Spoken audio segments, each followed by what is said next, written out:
When we think of ghosts in Star Wars, what comes to mind is usually the essence left behind by only the strongest of Force users. Some Jedi find out how to retain their identity after passing into the netherworld of the Force, and are able to manifest themselves as Force ghosts to guide living people. Sith that learn of this secret attach their spirits to dark side objects, wanting to terrorize those that would steal their old ancient secrets. But rarely do we think about droids becoming these haunting figures. But that is the case for this next horror story from the galaxy far, far away. Nobot, the ghost droid of Tatooine. A figure with more myths and rumors surrounding him than almost anything else on the entire planet. The locals of Mos Espa have been so terrified of this single droid that no one will ever go anywhere near it, and they allow it to wander aimlessly around the settlement. So it's time to open up a holocron of our own and find out more about this mysterious droid. Nobot is the same name of the silver-plated 3PO series protocol droid which wanders the searing sand dunes of Tatooine. The droid can be seen out in the Dune Sea every now and then, but it most often appears in the city of Mos Espa. No matter how many times it has been taken away from that city, it always somehow returns, managing to find its way back. Even the Jawas, who are always looking for tech to savage and sell, have never been able to keep the haunted droid for too long. But who would want to, especially with the absolutely horrific tales that surround Nobot? These rumors were a result of how the droid first arrived in the city, many decades ago. Rumor has it that the droid showed up in Mos Espa wearing marks of blaster fire and covered in dried blood. Its serial number had been scratched off, so there was no way to identify the droid other than it being a 3PO unit made from the Cybot Galactica, the makers of all protocol droids. One of the vendors of Mos Espa, by the name of Jira, is the one who knows the tale the best, and usually tells her version of the story for the rate of 2 peggets per telling. According to her, Nobot had been the only witness to the murder of a young pregnant woman, but evidence and rumors began to mount more and more that perhaps the droid itself had been the perpetrator. Very little substantiates this other than what we know the droid says, or more so, what it will not say. Anyone that approaches Nobot or attempts to speak with it will not be met with the idle chit-chat or proper speech of any normal protocol droid. Nobot's communication module will play back the recording of the woman being murdered, the murder that he witnessed. The garbled audio was of that of a woman screaming, begging for her life, followed by a long period of static before Nobot repeated the entire interaction. This baffled both the locals and authorities, as no murder or even missing persons have ever been reported anywhere near or in Mos Espa, so no victim was ever claimed. And yet, there was a broken protocol droid, a machine aimlessly wandering, repeating back the only evidence that a murder had ever occurred.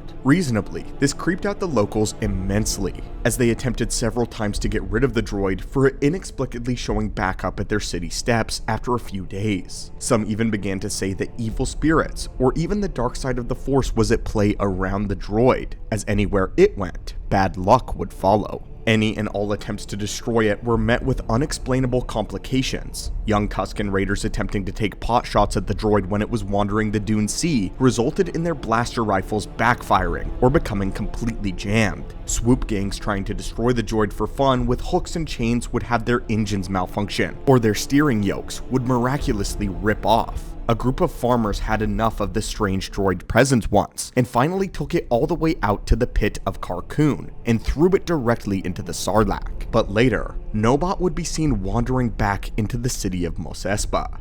Now, of course, we have to take a lot of this story with a grain of salt. Most of what we know about Nobot comes from the imaginations of the Tatooine locals. There isn't a lot that goes around the city of the dusty planet from day to day, and moisture farmers need something to talk about. Outlandish stories are going to be the way to go, especially when anyone can put their own spin on it. Jiro was the first to tell the story of Nobot, and several other vendors overheard and began to tell their own version while charging rates for it, competing directly with Jira. And of course, it only makes sense as to who would have been around to see if the Tusken Raiders' rifles had actually backfired when trying to shoot the droid, and it's pretty suspicious that the murder was not specified, nor the murder victim ever identified. The only reason they suspect anything is because of the droid's communicator, but there was nothing to indicate that the woman being murdered was pregnant. The detail was likely added by Jira herself. What's also interesting is that no one really knows where Nobot came from. Only Jira mentioned how the droid looked when it first arrived in Mos Espa all those decades ago. But with all of that said, I do not mean to deter you so far about the legend of Nobot.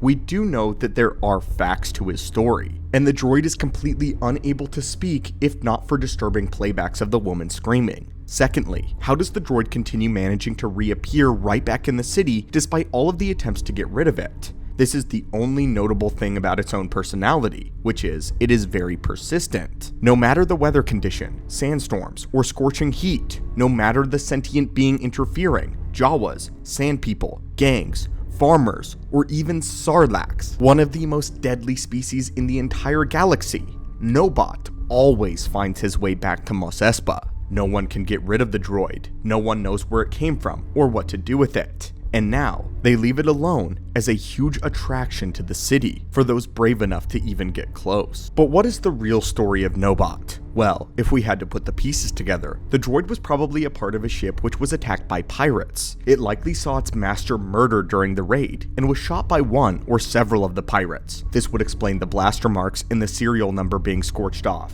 It would also explain how the droid is damaged, and only able to speak by playing back the last thing that it saw. The woman screaming was the murder happening in front of him, and then the static is what happened as soon as the droid itself was shot. However, it must have reactivated and defaulted to emergency programming, seeking the nearest settlement in order to look for help. However, it was far too late, and so the damaged droid goes to Mos Espa, playing back the recording, hoping that someone will hear its cry for help.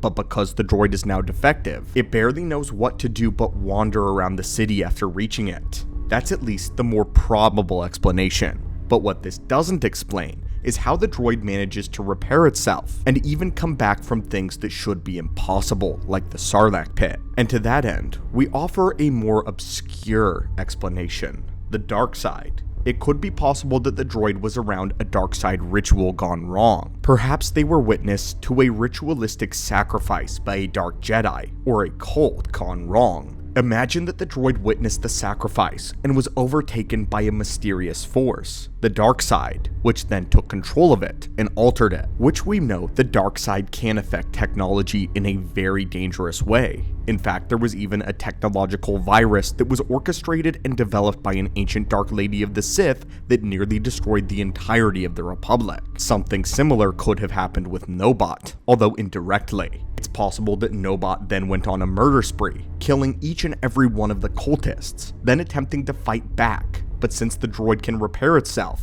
it cannot be stopped. This explains the many blaster marks and why the droid was covered in blood. It would also explain Nobot's seemingly supernatural abilities, how it can come back from the dead, because there's something else moving it now. Some force placed within it, a nefarious entity if you will, controlling its every action. And maybe, if somebody one day gets too close, they too will experience the truth of what Nobot really is. What the droid exactly is a major mystery, but if you ever see it, do not approach, pay your respects, and be mindful of its every move. So, my friends, what did you think of today's video? And deep in the night of Mos Espa, have you ever heard the mysterious screams of a woman, only to be greeted by the mysterious Nobot? Anyway, friends, thank you so much for watching our video today. I hope you're enjoying the spooky season, and may the Force be with you.